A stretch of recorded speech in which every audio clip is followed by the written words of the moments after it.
새 인사만 드렸습니다. 앞으로 만날 일 없어요.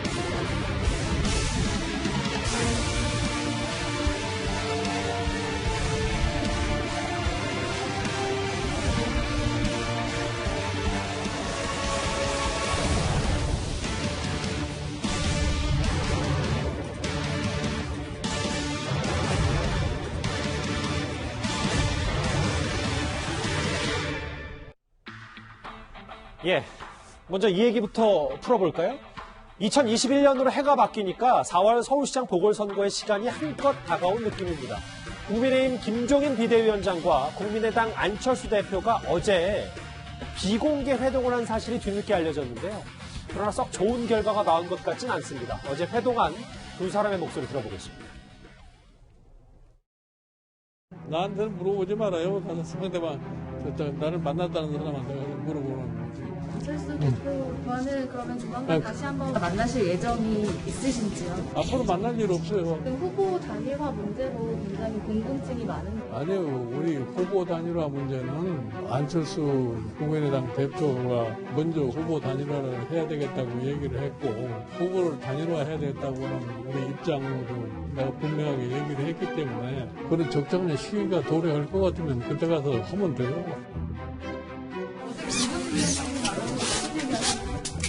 그냥 새 인사만 드렸습니다. 앞으로 국민의당은 어떻게 하실 거예요? 우선 아까 말씀드린 것처럼 시민들 그리고 야권 지지자들 공감대 형성이 될 겁니다. 장혜철 평론가님, 두 사람 다 서로 그렇게 관심이 없는 것 같더니 일단 비공개로 만나긴 했네요. 누가 먼저 만나자고 한 겁니까? 우선 안철수 국민의당 대표 측에서 새 인사만 드리겠다고 김종인 비대위원장에게 먼저 연락한 것으로 알려지고 있습니다. 그리고 이 대화의 내용을 궁금해하는 기자들에게 안 대표는 새 인사만 드렸다.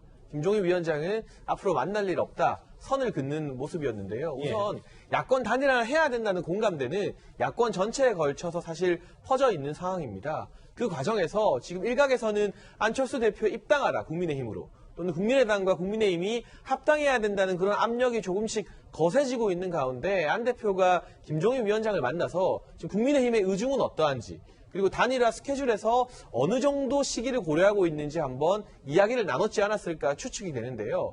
김종인 비대위원장의 입장이 전 중요하다고 봅니다. 만약 김종인 위원장 입장에서 이번 서울시장 재보궐의 결과에 따라 본인의 정치적 명운, 예를 들면 다음 대선까지 비대위 또는 당대표 체제로 계속 국민의힘을 이끌 수 있을지가 결정이 나는데, 만약 안철수 대표가 야권 단일 후보가 되어서 서울시장이 되면 많은 국민들이나 당원들은 이건 김종인 위원장이 당을 잘 이끌어서가 아니라 안철수 대표의 개인 역량으로 서울시장이 됐다고 판단할 겁니다. 그렇기 때문에 김종인 위원장은 나중에 안철수 대표와 단일화를 하더라도 우선적으로 국민의힘 후보를 선출하고 그 후보가 일정 수준 이상의 이 안 대표와 비등비등한 수준의 지지율을 내는 모습까지는 반드시 만들려고 할 가능성이 높아요. 그래서 이 발언에서도 적절한 시기가 도래하면 그때 가서 하면 된다는 것인데, 저는 이 적절한 시기는 지금 거론되는 여러 국민의힘 후보군 중에서 한 명의 단독 후보를 내고 나서 그 후보의 지지율이 안 대표와 비등비등해지는 그 순간 최종적으로 단일화를 하는 것을 김종인 위원장이 구상하고 있을 가능성이 대단히 높다고 봅니다. 김경진 의원님, 이게 앞으로 만날 일은 없다, 이렇게 좀 단호한 듯 보이나 결국 이런 말도 단일화를 앞에 둔 탐색전인 정도로 보면 되는 겁니까? 그렇게 봐야죠. 그러니까 안 대표도 사실은 이번이 거의 마지막 기회 아닌가 싶고요. 김종인 비대위원장님은 방금 장혜찬 평론가께서 얘기하신 대로 나름대로 생각이 확고한 것 같아요. 보면 확고한 것 같고, 그래서 아마 그런 흐름으로 지금 가지 않을까 싶은데, 어쨌든 야권 전체로 보면 반드시 단일화를 해야만 지금 승산이 있는 선거이기 때문에 그게 안 대표가 어느 시점에서 얼마까지 양보를 할 것인지 그런 부분 저희들이 좀 관심을 가지고 지켜보면 될 것 같습니다. 단일화가 돼야 승산이 있다라는 평가를 해주셨는데 모르겠어요. 일단 여론조사 결과는 꼭 그게 맞을 수도 있고 아닐 수도 있습니다. 김종인 위원장은 국민의힘 중심으로 단일화를 해야 한다는 입장이지만 안철수 대표는 보신 것처럼 다소 소극적인 입장이죠. 과거 안 대표를 겨냥했던 김종인 위원장의 발언부터 만나보겠습니다. 안철수 씨 개인으로 볼 것 같으면은 앞으로 어떤 생각을 가지고서 정치 활동을 하는지 저는 전혀 알지를 못하고 알 필요도 없다고 저는 생각합니다. 정권 교체를 하기 위해서 뭘 하겠다는 구체적인 얘기는 안 하고 막연하게 정권 교체를 하기 위해서 뭐 노력하겠다고 하는 거는 뭐 항상 하는 얘기 아니에요? 제가 지금부터 서울시장과 관련된 여론조사 2가지 여론조사를 브리핑을 해볼게요. 첫 번째, 범야권 서울시장 후보 직함 생략하고요. 안철수 28, 나경원 12, 오세훈 12. 일단 10%포인트 넘게 오차범위 밖에서 안철수 대표가 범야권의 선두인데 뭐 여기 뭐 조은희 구청장, 금태섭 전 의원도 이름도 있고요. 다음 화면 보겠습니다. 범여권의 1위를 박영선 장관이라고 가정하고 안철수 대표와 맞대결을 벌여도 이것도 새해 첫 여론조사 오차범위 바뀌기 때문에 47대 37. 아마 안철수 대표 입장에서는 단일화 안 돼도 내가 이기는 게 아니야? 라는 생각을 해서 이런 탐색전의 소극적인 입장이 나오는 건 아닌지 모르겠어요, 이도원 의원. 그렇지 않습니다. 단일화는 반드시 해야 된다고 생각하고 지금 여러 가지 여론조사 결과가 나와 있지만 지금 실제로 선거에서 붙게 되면은 그 결과가 어떻게 될 거는 아무도 예측하지 못합니다. 안철수 대표도 아마 그거를 잘 알고 있는 것 같고 그래서 지금 나오는 선거 결과와 관계없이 최선을 다해서 국민의 힘하고 단일화하려고 하는데 그 안에 이제 여러 가지 요소들이 작용하는 거죠. 아까 우리가 제일 처음에 봤던 여론조사 결과를 보면은 안철수 대표가 28%, 나경원, 그 다음에 오세훈 후보 12% 이렇게 되지 않습니까? 네. 저게 뭐냐면 원샷 경선이라고 우리가 한 번에 경선을 하면은 아마 결과가 저렇게 나오고 안철수 대표가 굉장히 유리하게 될 겁니다.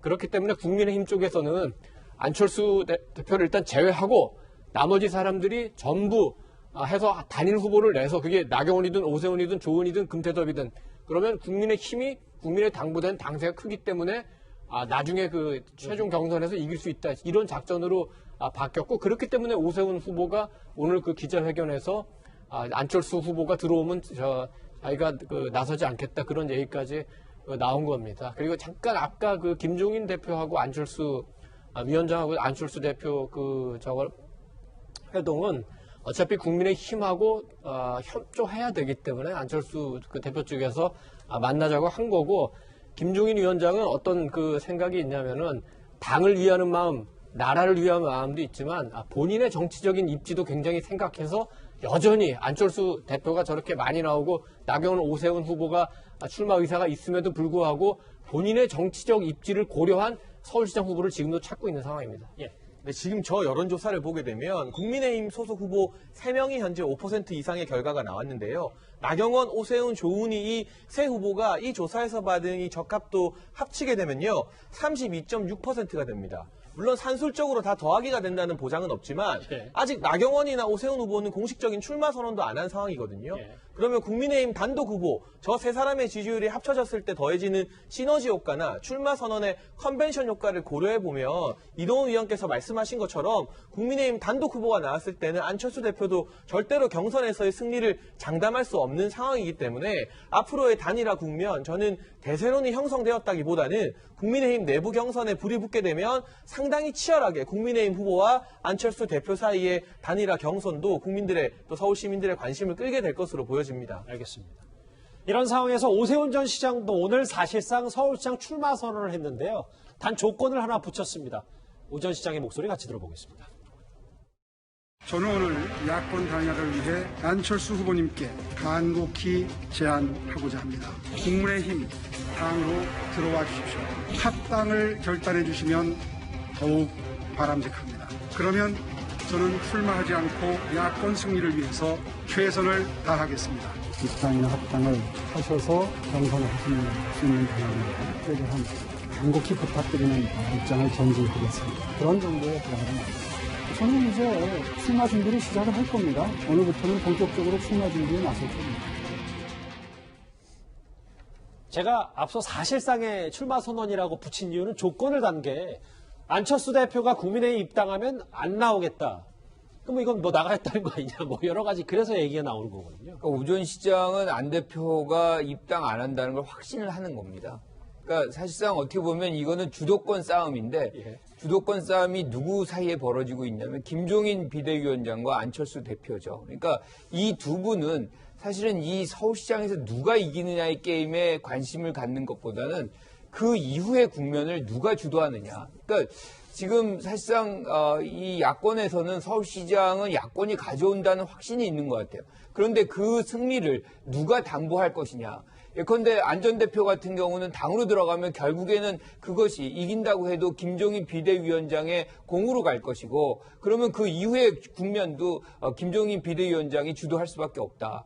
반면에 이제 김종인 비대위원장은 외연 확장을 위해서 지금 안 대표가 들어가지 않겠다라고 얘기하는 것 자체가 사실상 어떻게 보면 이 자신의 어떤 힘을 빼는, 그렇게 해서 승리의 어떤 공을 전적으로 안 대표가 가져가고 그 이후의 국면은 사실상 안 대표의 국면으로 전환될 가능성. 그러니까 이 두 분은 사실상 어떻게 보면 서로가 서로에게 양보하기 굉장히 어려운 조건이 분명히 있어요. 하지만 두 분 다 여기에서 지면 미래의 정치라는 것이 없거든요. 그러니까 김종인 비대위원장도 이번에 패배한다 그러면 미래의 어떤 김종인 비대위원장의 정치도 없는 것이고, 지금 안 대표 같은 경우도 마지막 승부거든요. 그러니까 어떤 경우든 단일화에는 합의될 것 같은데 그 과정이 매우 험난할 공산이 크다. 뭐 이렇게 생각하는 거죠. 단일화의 시작, 일단 그 탐색전이었습니다. 여기까지는 서울시장 얘기를 하고요. 이제 서울시 내부 얘기로 좀 들어가 봐야 될 것 같은데, 서울시로 가는 정치권의 발걸음도 좀 빨라지고 있습니다. 그런데 서울시 내부에서는 난데없이 알박기 논란에 휩싸였는데요. 관련해서 그 목소리 한번 들어보도록 하겠습니다. 오시면은 받아서 잘하실 수 있게 여러 가지 시장을 안정적으로 이렇게 운영해가는 그런 역할이 중요한 것 같고요. 특별히 남은 3개월에 어떤 사업을 꼭 마무리해야 되겠다 이런 거는 생각해 보진 않았습니다. 지금 서정엽 서울시장 권한대행이죠. 장혜찬 변호사님. 그런데 오늘 좀 일부 보도를 통해서 논란이 됐던 건 보궐선거가 이제 3개월여 남았는데 대행이 인사권을 행사한다. 뭐 할 수도 있는데 왜 하냐. 뭐 이런 논란이 좀 갑론을박이 있는 것 같습니다. 사실 제가 본 바로는 대한민국 역사상 가장 염치 없는 권한대행이 아닌가 싶습니다. 서울시 행정부시장입니다. 그랬다는 것은 박원순 시장 체제의 2인자로 박 전 시장을 제대로 보필할 의무가 있는 분인 것인데 지금 박 전 시장이 어떻게 됐습니까? 굉장히 불미스러운 일로 안타까운 선택을 하지 않았습니까? 그랬다면 어쩔 수 없이 권한대행을 맡더라도 자중자애하면서 최대한 논란 없이 남은 1년의 기간 동안 사실 다음 재보궐까지 서울시를 안정적으로 넘겨주는 본인이 말한 대로의 그 역할만 하면 됩니다. 그런데 지금 이 방송국이 있는 바로 옆 광화문 광장 어떻게 되고 있습니까? 연말부터 차도 많이 막히는데 광화문 광장 확장 공사한다고 정부 부처에서도 반대하는 걸 권한대행이 밀어붙여서 부랴부랴 공사하고 있습니다.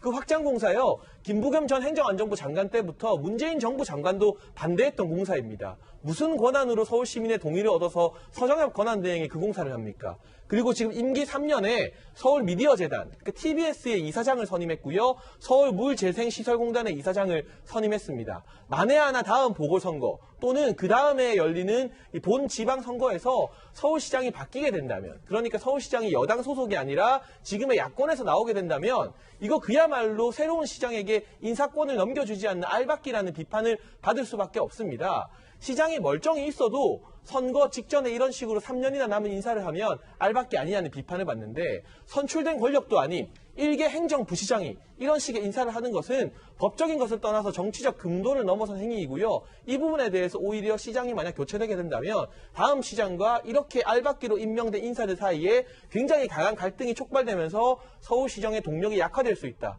시민들에게 굉장히 사죄해야 될 저는 행위를 했다고 봅니다. 오늘 되게 세게 비판하셨는데 뭐 일부에서는 또 일개 부시장으로 볼 수도 있고, 장혜찬 변호사는 다른 행정 측면에서는 뭐 고유 인사권 아니냐 이렇게 바라볼 수는 있으니까요. 근데 김경진 의원님, 논란이 되는 이유가 뭐냐면 사실은 TBS 관련 있잖아요. 임기 3년.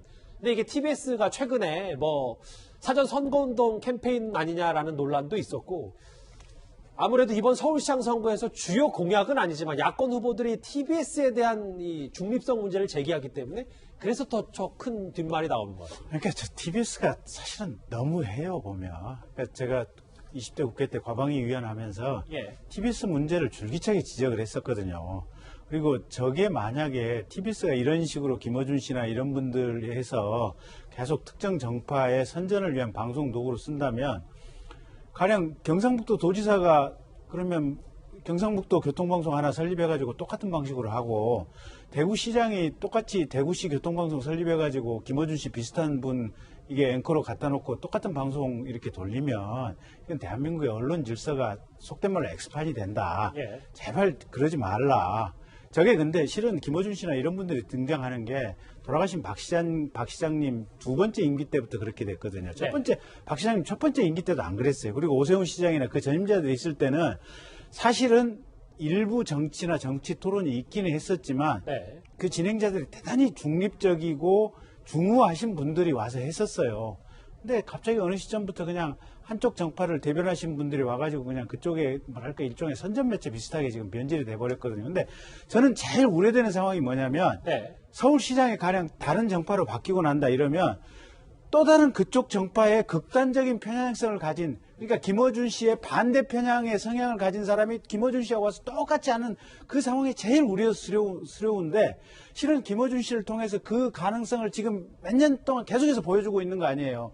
그럼 반대쪽 정파의 시장이 그렇게 한다 그러면 또 뭐라고 할 수도 없는 노릇이에 보면 저쪽에서 그렇게 했지 않느냐 이렇게 이건 사실은 국가 전체적으로 언론의 공정성이나 이런 면에서 대단히 지금 비극적인 상황이기 때문에 알겠습니다. 지금 현재도 잘못됐고 나중에 시장이 바뀌어서 또 그런 반대 방향으로 간다면 그것도 또 잘못이에요. 보면 제발 다들 정신 좀 차려주십사라는 말씀을 드리고 싶어요. 이 문제가 이렇게 뜨거워질 줄 몰랐는데요. 이도훈 의원님. 정리를 하자면 근데 서울시에 대한 비판이 사실 왜 본인 일들 제대로 안 하고 뭐 이런 인사 논란이 있느냐라는 이유가 어제 사실 전국적으로 특히 서울에 대단히 큰 눈이 내렸는데 폭설 예보가 미리 어느 정도 나왔음에도 서울시가 제설 시스템이 제대로 돌아가지 않았다. 그래서 시민들만 피해봤다. 이런 지적이 나왔거든요. 실제로 어제 저도 방송 끝나고 다행히 저는 지하철을 타고 왔기 때문에 큰 피해는 없었습니다만 저희 동네 지하철역에서 내려가지고 집으로 가는 도중에 진짜로 눈이 하나도 안 치워져 있었더라고요. 그래서 오늘 그 새벽에 출근하는데 평소보다 좀 일찍 일어났어요. 혹시나 해서 문을 열어보니까 적어도 저는 용산구에 사는데 저희 동네는 눈이 안 치워져 있더라고요. 그래서 제가 서울역을 통해서 회사를 출근하는데 큰 길에도 계속 눈길을 제가 달려서 왔기 때문에 이게 뭔가 지금 서울시의 행정이 작동하지 않는다 이런 생각이 들고 그렇다면 지금 서정엽 대행이 어떻게 이렇게 배짱 있게 눈을 안 치우면서 무슨 교통공사 사장을 임명을 하고 광화문광장 확장을 하고 이렇게 할 수 있을까? 지금 우리 행정의 관례로 봐도 되고 또 지금까지 나온 판례들의 취지를 봐도 대행은 최소한의 관리만 하는 게 올바른 대행의 자세입니다. 그럼 왜 이렇게 했느냐? 그거를 진짜로 서정엽 대행이 하는 건가?